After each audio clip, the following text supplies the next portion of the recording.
En tant que facilitateur ou animateur, pour la préparation d'une réunion, d'un processus participatif plus large ou pour percevoir là où en est votre groupe et adapter votre déroulé, vous pouvez vous aider d'un modèle élaboré par un facilitateur américain, Sam Kainer, le diamant de la participation. Nous vous le partageons car c'est un repère très utile pour nous. 3 phases, 3 étapes qui me permettent de visualiser le cheminement d'un groupe d'un problème complexe vers une solution satisfaisante. Tout d'abord, la phase de divergence permet d'écouter l'ensemble des participants, d'ouvrir le champ des possibles, de générer des idées, d'explorer, de partir dans tous les sens. Ensuite, c'est la phase d'émergence. Ok, on a entendu tout le monde, on a exploré au max, et maintenant? Cette phase permet la compréhension mutuelle et l'émergence d'idées nouvelles, de pistes enrichies de l'expérience de tous. C'est là que la mayonnaise peut prendre. Enfin, la phase de convergence qui nous amène vers les objectifs concrets et le plan d'action en lien avec notre vision partagée. On passe dans le tube de l'entonnoir, on choisit. En résumé, la phase de divergence ouvre et enrichit, on explore. La phase d'émergence mélange et éclaire, on s'harmonise. La phase de convergence referme, concrétise, on décide. Avoir conscience de ce modèle comme une carte quand tu prépares des sessions de travail ou comme une boussole quand tu es en train de faciliter t'aide à savoir où le groupe en est. Par exemple, ok, les problèmes du groupe sont ceux-là. Pour commencer le travail, je vais d'abord créer de la divergence pour que chacun, chacune puisse s'exprimer.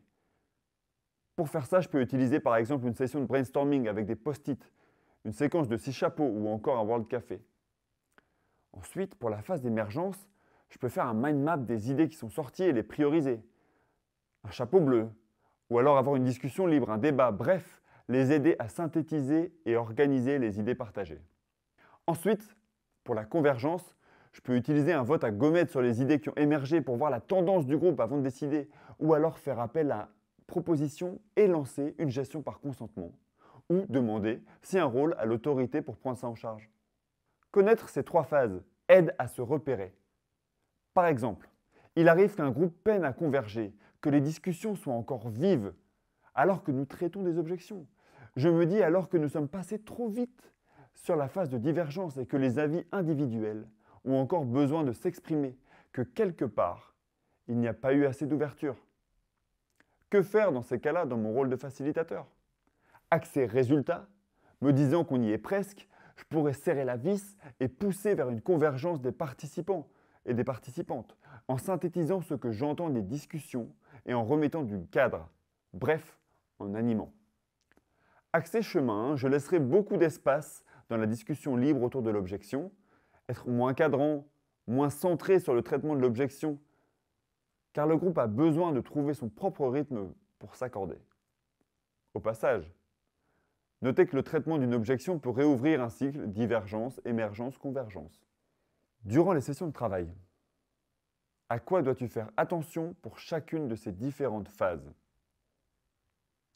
Dans la phase de divergence, il est important de veiller à ce que chacun, chacune puisse s'exprimer en toute sécurité. Le groupe a besoin d'énergie, d'ouverture et de temps pour favoriser la créativité. Il a aussi besoin de voir à un moment ce qu'il a produit pour pouvoir passer à la phase d'émergence. Pour tout ça, intégrer des phases en plus petits groupes peut aider les plus introvertis à apporter leurs idées.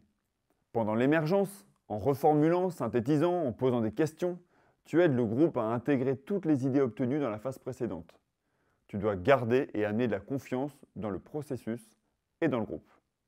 En effet, certaines peuvent se sentir perdus, impatients, impatientes, avoir l'impression que le groupe est inefficace, ou au contraire vouloir trancher au plus vite, faire au plus simple, alors que cette zone de turbulence est normale. Sois donc patient, tolérant et flexible. Pendant la phase de convergence, il est important de tenir le cadre, d'accompagner les uns et les unes à choisir, à lâcher les préférences, se rassurer dans un choix qui par définition va fermer des portes. Éviter le travers, de repartir en divergence et d'explorer de nouvelles idées avant même d'avoir finalisé une piste.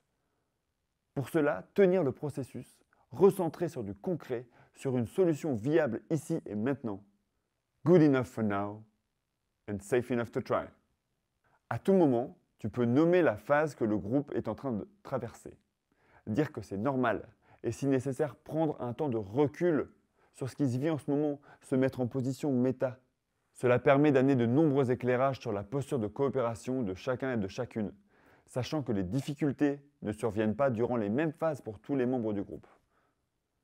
Prendre de la distance ou laisser passer du temps aide souvent à dépasser les désaccords.